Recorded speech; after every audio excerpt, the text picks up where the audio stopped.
Bonjour à tous, c'est Geoffrey de Nutrivolution, j'espère que vous allez bien. Alors aujourd'hui je vais parler, au niveau de la chrononutrition, je vais parler du goûter, parce que je me rends compte que je parle toujours du poisson, fromage, œufs, charcuterie, etc. Mais on parle jamais de sucre, on parle jamais de féculents, on parle jamais du goûter. Alors ce goûter qu'il y a plein de monde qui attendent. Alors déjà je vais vous dire une chose. Le goûter en chrononutrition, donc vous savez qu'en chrononutrition on mange du fromage le matin, de la viande le midi et du poisson le soir, seulement il y a un goûter qui est autorisé, bien sûr. Seulement j'en parle pratiquement jamais parce que le goûter, en fait, c'est une des sources de problèmes pour les gens. C'est une très grosse source de problèmes, surtout pour les gens addicts au sucre, parce que ça va être très difficile de mincir si le goûter, on le fait n'importe comment. Et c'est très facile de louper son goûter, ou de, quand je dis louper, ça veut dire le faire n'importe comment, justement. C'est très facile de s'embrouiller là-dedans. Donc, je vais vous expliquer vraiment précisément, en peu de temps, comment est-ce qu'on va faire pour gérer son goûter. Donc, en chrononutrition, vous avez bien sûr le premier repas qui est le fromage. Le deuxième repas, donc je ne parle pas d'heure, hein, donc c'est en vous levant. Donc c'est pas 7 heures du matin, c'est pas 8 heures du matin, j'insiste bien là-dessus, c'est au lever. Vous avez votre premier repas. 4 à 6 heures après, même qu'il est midi, 11 heures, 2 heures de l'après-midi, 4 heures de l'après-midi. Donc au deuxième repas, vous avez la viande. Et à partir de là, vos deux repas de reconstruction cellulaire sont finis. Donc normalement, vous êtes censé jeûner jusqu'au lendemain matin, en tant qu'animal préhistorique. Donc vous qui êtes des gens civilisés, je l'espère, de très bonne intention, vous qui êtes de l'espèce humaine et qui êtes maintenant Homo sapiens sapiens, c'est-à-dire homme moderne, vous avez besoin d'un goûter et d'un repas et d'un dîner, non pas parce que vous en avez besoin, mais parce que pour le goûter oui, mais le dîner ce sera pour des raisons pratiques et familiales. Néanmoins, le goûter, qui peut être aussi très important, ça va se faire au moment du retour de la faim. Et ça va être une notion très importante. Donc je vais m'expliquer. Une fois que vous avez mangé votre deuxième repas composé de viande et de légumes ou de viande et de féculents, vous allez attendre que la faim revienne. Attention, le but du deuxième repas, donc du coup, c'est de manger assez de viande pour tenir le plus longtemps possible. Donc du coup, ce qui va être très très important, c'est que l'heure du goûter, on ne va pas se fixer une heure, comme tous les autres repas, on ne va pas se fixer d'heure, mais ça va bien être au moment où on a faim et déjà vous allez le ressentir. Ça ne va pas être comme le premier ou le deuxième repas où vous allez avoir une faim, je vais dire une faim qui est lisse. Au goûter, vous allez vraiment avoir une espèce d'agressivité qui va monter, enfin pour les gens qui sont addicts au sucre. Ça va être vraiment, vous allez le sentir, c'est pas une espèce d'envie. Parce que le problème, c'est que si vous mangez trop de féculents, si vous mangez trop de féculents le midi avec votre viande, vous allez forcément 2 à 3 heures après, même si vous n'avez pas fini de digérer, vous allez avoir envie de sucrer, vous allez avoir envie d'un yaourt, d'une glace, d'un chocolat, d'une barre, etc. Et l'envie va être très très forte, extrêmement forte à gérer. Donc du coup, grand 1, les féculents du midi avec votre viande, ça ne doit jamais dépasser 1 à 2 cuillères à soupe, suivant si vous avez une activité physique, suivant si vous êtes sédentaire, si vous êtes grand, petit, si vous bougez ou pas, mais ça ne va pas dépasser une certaine quantité, parce que sinon c'est ça qui va vous donner l'appel du sucre dans l'après-midi, parce que c'est ça qui va vous donner un pic de glycémie. Donc du coup, personnellement, moi je fonctionne toujours mieux quand le midi je mange des légumes verts au lieu de manger des féculents. J'en mange de temps en temps, mais ça s'arrête à vraiment 1 ou 2 cuillères à soupe, vraiment pour accompagnement. Parce que sinon vous allez être sujet l'après-midi à avoir des montées, des descentes de glycémie carabinées catastrophiques et vous allez avoir une énorme envie de sucre ingérable.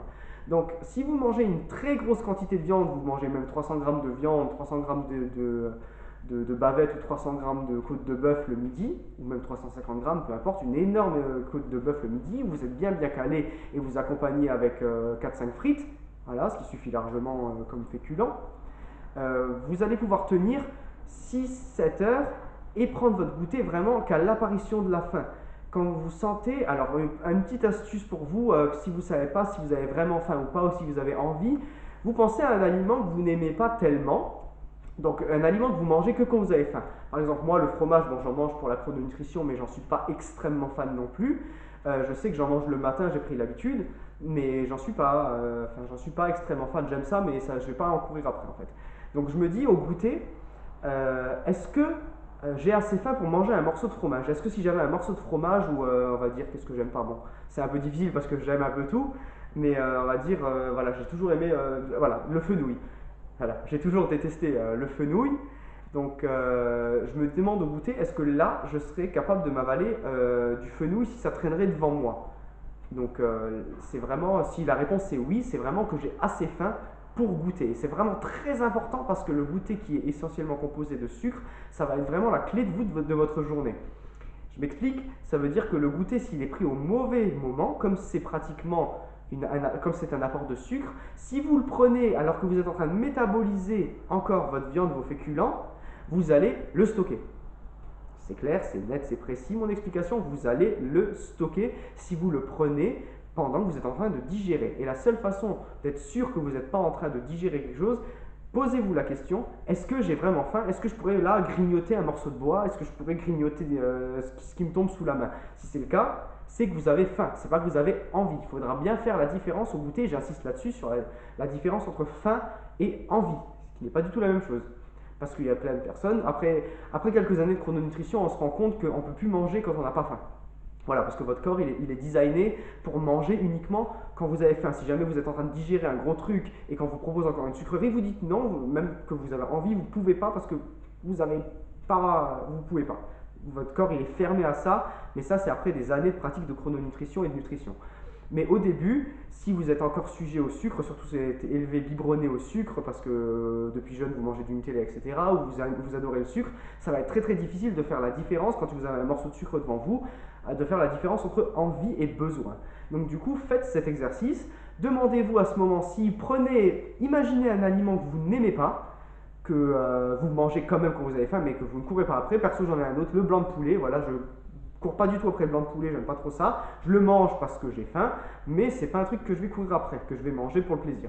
Donc si je me dis là, je mangerais bien une tranche de blanc de poulet, c'est que j'ai faim. Voilà, ça, le blanc de poulet me concerne, mais faites cet exercice, prenez un aliment que vous aimez pas tant que ça, mais que vous mangez quand même. Si vous êtes prêt à le manger à ce moment-là, c'est que vous avez assez faim pour goûter. Et donc du coup, on va manger le goûter. Donc brièvement, je vais vous expliquer en quoi consiste le goûter. En chrononutrition, on a deux parties. On a une partie gras végétal, on a une partie fruits. Voilà. La partie gras végétal, ça peut être du chocolat, des noix, alors chocolat noir, bien sûr, pas au lait, pas blanc, chocolat noir, avocat, graines, donc quand je dis graines, ça veut dire noix, noisettes, amandes, pistaches, noix de cajou, noix de macadamia, tout ce qui est noix, tout ce qui est gras oléagineux, des olives, tout ce qui est un gras végétal, voilà. On appelle ça les oléagineux.